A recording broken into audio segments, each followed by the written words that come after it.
Welcome to the class. I'm Satish Pendiala, Indian Polity, Governance, Public Administration, Basic Knowledge of Law, Ethics, Faculty in Sir.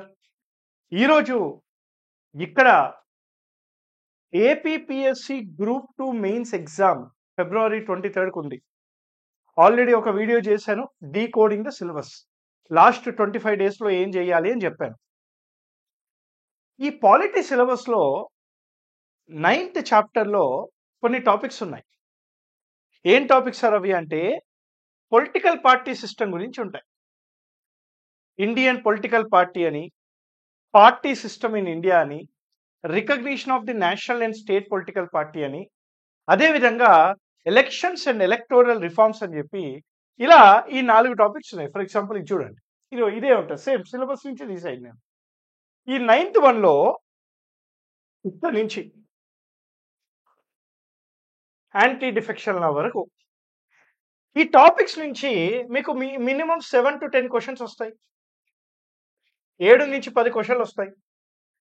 It is very difficult for us to get the notes for this topic also. అసలు ఈ topic రిలేటెడ్గా notes కూడా సంపాదించడం కష్టమే. ఎందుకు? ఈ టాపిక్స్లో ఉండే అంశాలు చాలా స్కాటర్డ్గా ఉంటాయి, అక్కడ ఇక్కడ ఉంటాయి. ఎన్నికల సంఘం చదవాలి, ఆర్పి యాక్ట్ చదవాలి, సో ఇలా ఉంటాయి అన్నమాట.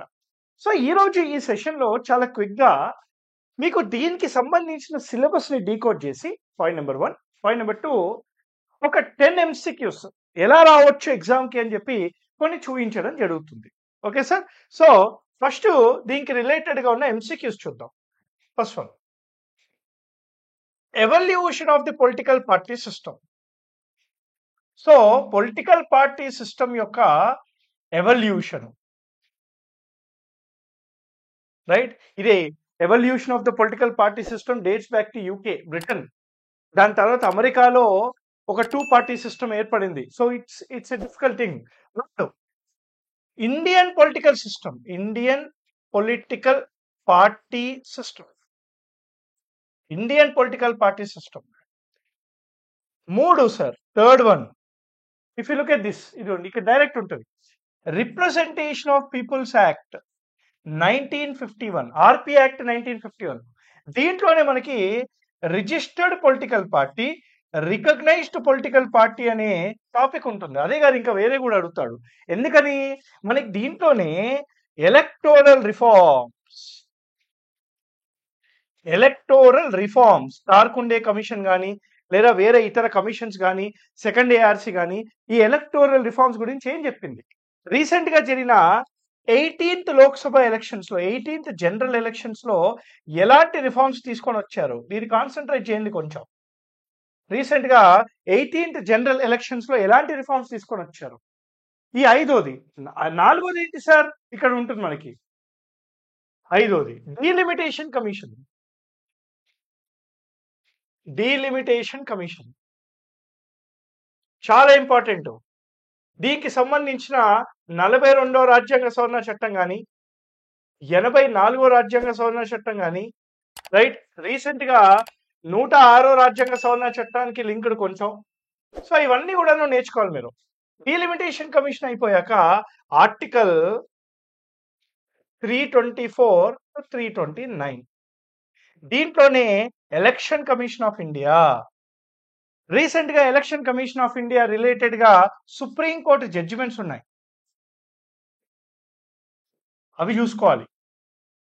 ఎలక్టోరల్ రిఫార్మ్స్ చూసుకోవాలి. ఆల్ దీస్ థింగ్స్ దీంట్లో భాగంగా ఉంటాయన్నమాట. మీకు దీంట్లో 2 రకాల క్వశ్చన్స్ అడుగుతాడు.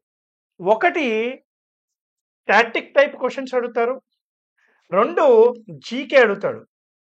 అంటే ఏంటి? ఫస్ట్ చీఫ్ ఎలక్షన్ కమిషనర్ ఎవరు, ప్రజెంట్ చీఫ్ ఎలక్షన్ కమిషనర్ ఎవరు, అది GK related current affairs. Static అంటే ఏంటి? ఆర్టికల్ 324, ఆర్టికల్ 327, ఆర్టికల్ 326, 61వ రాజ్యాంగ సవరణ చట్టము, 84వ రాజ్యాంగ సవరణ చట్టము, జమ్మూ అండ్ కాశ్మీర్కి రిలేటెడ్గా ఉన్న డీలిమిటేషన్ కమిషన్. రీసెంట్గా ఎన్నికలు కూడా జరిగాయి కదా, 2026 వరకు లోక్సభ మరియు అసెంబ్లీ యొక్క సీట్లని ఫ్రీజ్ చేయాలని చెప్పింది. ఆ విషయాలన్నీ కూడా అడిగే అవకాశాలు ఉంటాయి అన్నమాట. సో ఇది సిలబస్ సార్ దీనికి. దీంట్లోనే మీకు సిలబస్లో డైరెక్ట్గా ఉందో చెప్తున్నా పార్టీ ఫిరాయింపుల చట్టం, anti defection law. Anti defection లాలో 91వ రాజ్యాంగ సవరణ చట్టము, Kihoto Hollohan case of 1992, Karnataka judgement, Karnataka speaker versus state of Karnataka judgement ఒకటి ఉంటుంది. సో కియోతో హొలహాన్ జడ్జిమెంట్ తీసుకోవాలి, Karnataka anti defection law case చూసుకోవాలి, రీసెంట్ గా యాంటీ డిఫెక్షన్ లా మీద ప్రపోజ్డ్ కమిటీస్ వాళ్ళ యొక్క రికమెండేషన్స్ చూసుకోవాలి, అసలు యాంటీ డిఫెక్షన్ లా అంటే ఏంటో చూసుకోవాలి, 91వ రాజ్యాంగ సవరణ చట్టం ఏంటో చూసుకోవాలి, 52వ రాజ్యాంగ సవరణ చట్టాన్ని చూసుకోవాలి. So all these things are part of your part of the syllabus. మరి దీనికి రిలేటెడ్ గా I will actually tell you some MCQs. కొన్ని ఎంసీక్యూస్ చూపిస్తాను సార్, మీకు ఎలా రావచ్చు క్వశ్చన్స్ అనేవి మీకు తెలుస్తాయి. ఓకేనా? టఫ్గా రావచ్చు, ఈజీగా రావచ్చు. నేనైతే మోడరేట్, అంటే టఫ్ కాదు ఈజీ కాదు, మోడరేట్ క్వశ్చన్స్ తీసుకొచ్చా. I hope you know this. Consider the following and choose the correct statement. Reactionary political party, conservative political party, liberal political party, radical political party. Radical political party అంటే ఇక్కడ మొత్తను 4 రకాల political parties ఉంటాయి. ఈ 4 రకాల political parties గురించి దాని యొక్క purpose ఏంటి అని అడగొచ్చు. ఫర్ ఎగ్జాంపుల్ ఈ క్వశ్చన్ చూడండి. Reactionary political party, they resist change and encourage social norms. Conservative political party, they keep all things as it is and do slow. Liberal political party, they promote personal freedoms, liberties and support civil rights. You know what is the answer for this? All are correct, sir. D, 1, 2, 3 correct. Radical political party, they radical political party want a complete change of the current scenario. Afghanistan lo manaku Afghans mana Taliban laka complete change. Democracy Aung San Suu Kyi laka, Bangladesh లాగా మనకు తెలుస్తుంటుంది కదా. So మొత్తం కూడాను 4 political parties ఉంటాయి. Reactionary political party అని, conservative political party అని, liberal political party అని, radical political party అని. ఇప్పుడు ఈ క్వశ్చన్ చూస్తుంటే మీకు సిలబస్ లో ఏం గుర్తు రావాలి? ఇదిగోండి, పొలిటికల్ పార్టీ సిస్టమ్ అంటే ఏంటి, ఇండియన్ పొలిటికల్ పార్టీ అంటే ఏంటి, ఇవి గుర్తు రావాలి. సో దీనికి రిలేటెడ్ గా ఉన్న స్టాటిక్ సబ్జెక్ట్ అనమాట ఇది.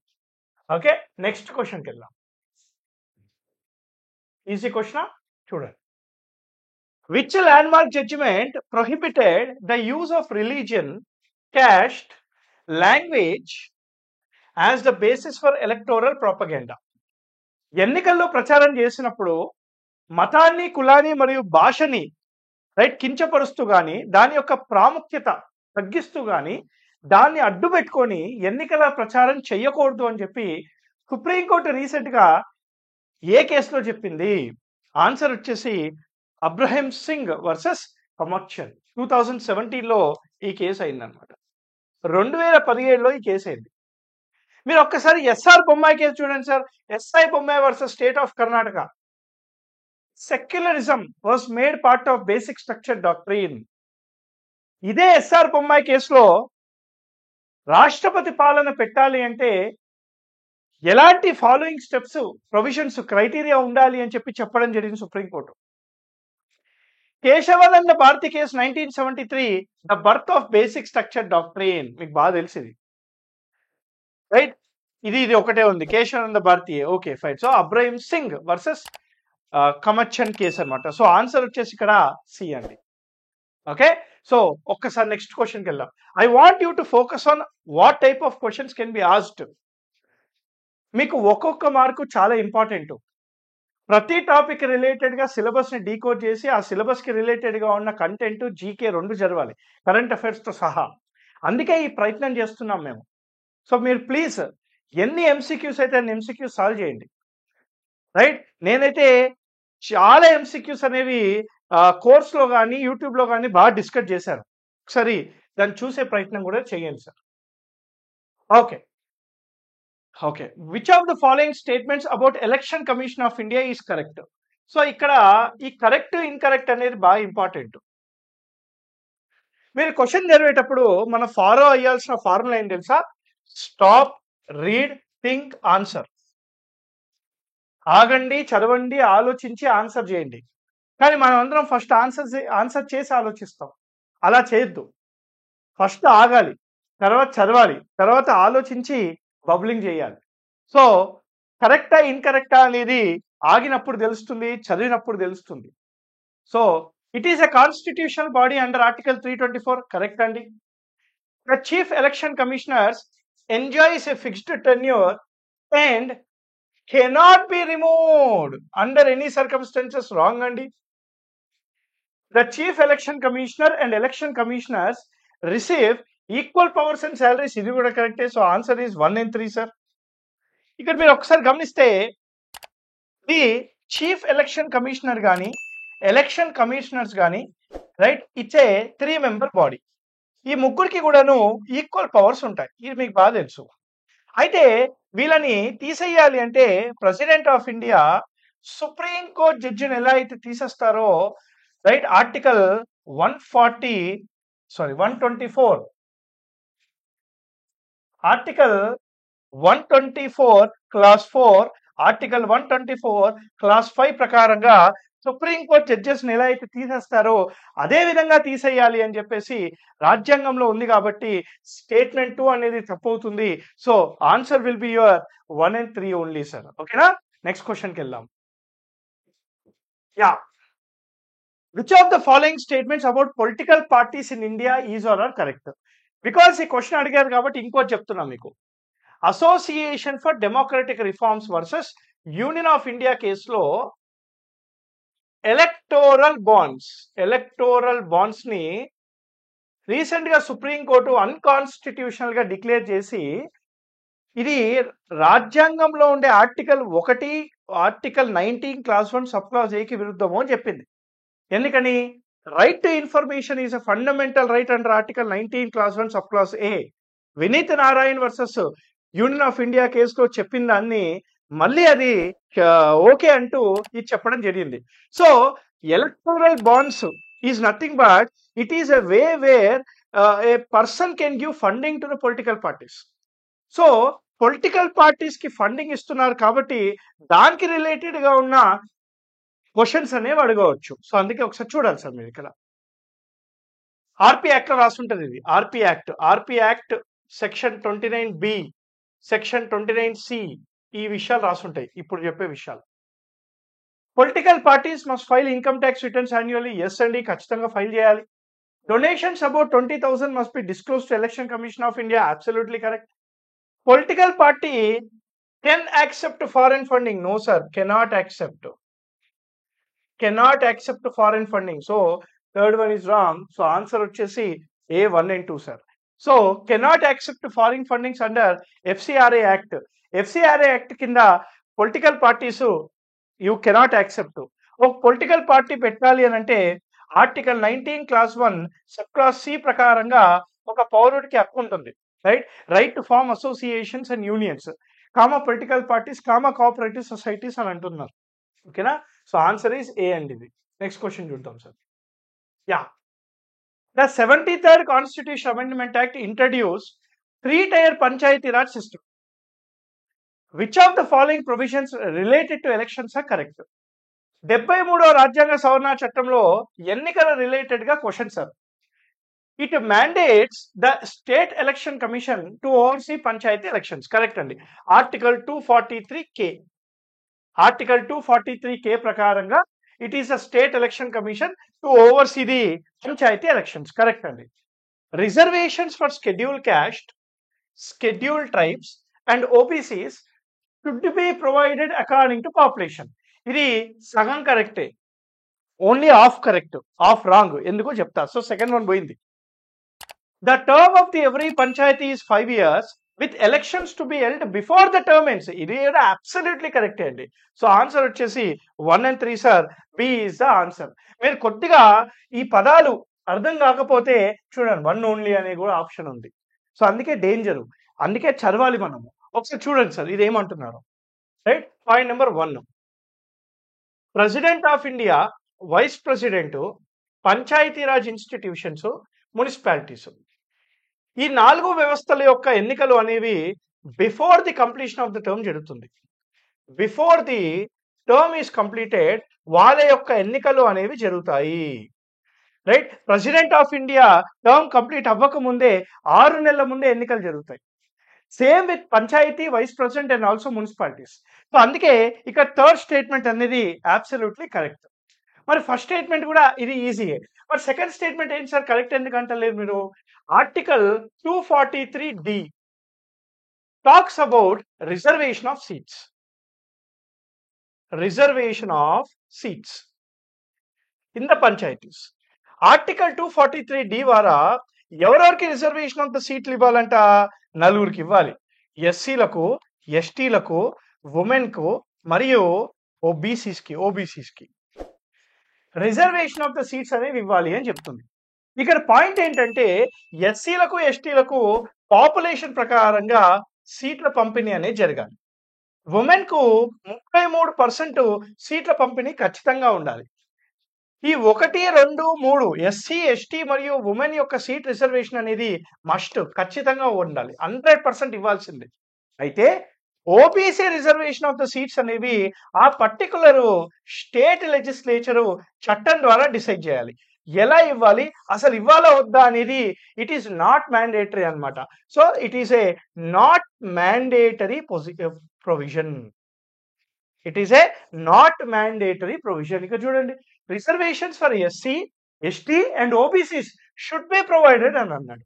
షుడ్ అంటే ఖచ్చితం అయిపోతుంది. అకార్డింగ్ టు పాపులేషన్ కూడా మనకు తెలియదు, ఒక్కొక్క స్టేట్లో ఒక్కొక్కలా ఉంటుంది. ఇవాళ వద్దా అని కూడా వాళ్ళే డిసైడ్ చేసుకుంటారు. That is a point sir. Okay, next question చూడండి. ఇలా మ్యాచ్ ద ఫాలోయింగ్ కూడా అడిగే అవకాశాలు ఉంటాయి మనకి.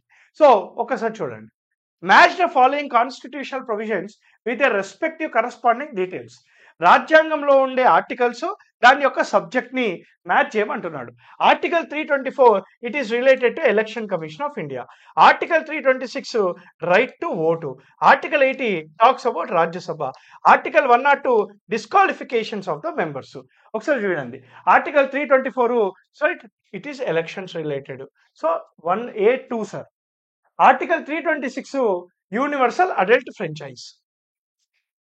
Right sir. ఆర్టికల్ 80 మనకి composition of the Rajya Sabha. Correct అండి. Article 102 disqualifications of the MPs or MLA. So answer ఉందా? A2 B4 right, A2 B4 అయిపోయింది. సో ఆన్సర్ వచ్చేసి A sir. So A2 B4 C3 D1 that is answer. ఇలా అడిగే అవకాశాలు ఉన్నాయి. So I want everyone to concentrate. Yeah, one of the most expected questions లో ఇది ఒకటి మనకి. He will directly ask you committees related to electoral reforms.